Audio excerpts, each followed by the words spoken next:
विधानसभा निवडणुकीत झालेल्या पराभवानंतर आगामी स्थानिक स्वराज्य संस्थांच्या निवडणुकीसाठी ठाकरे पक्षातनं आता स्वबळाचा सूर उमटू लागलाय।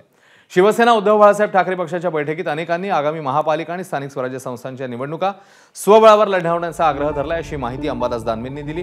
दुसरीकडे काँग्रेसचे नेते विजय वडेट्टीवारांनी देखील ठाकरे पक्षाच्या स्वबळाच्या भूमिकेवर आपली भूमिका स्पष्ट केली। निकालानंतर कुणी काय करावा हा ज्याचा त्याचा प्रश्न आहे, आमची काय भूमिका आहे ते आमचे प्रदेशाध्यक्ष सांगतील, असं वडेट्टीवार म्हणतात।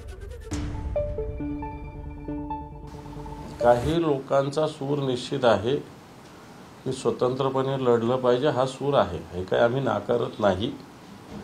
काही नव्हे तर बऱ्याच लोकांचं एक शिवसेनेने स्वतंत्रपणे लढलं पाहिजे।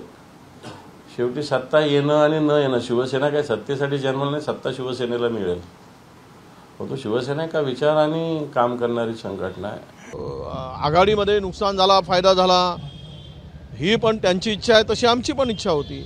त्यामुळं हा इच्छेवरचा विषय नाही। आम्ही आघाडी म्हणून लढलो आणि आघाडी म्हणून लढल्यानंतर निकालानंतर ज्यांनी काय करायचं आहे तो त्यांचा निर्णय आहे। त्यांची काय भूमिका आहे ते मांडलेत, आमची काय भूमिका आहे आमचे प्रदेशाध्यक्ष मांडतील, आम्ही पण मांडू। एबीपी माझा, उघडा डोळे बघा नीट।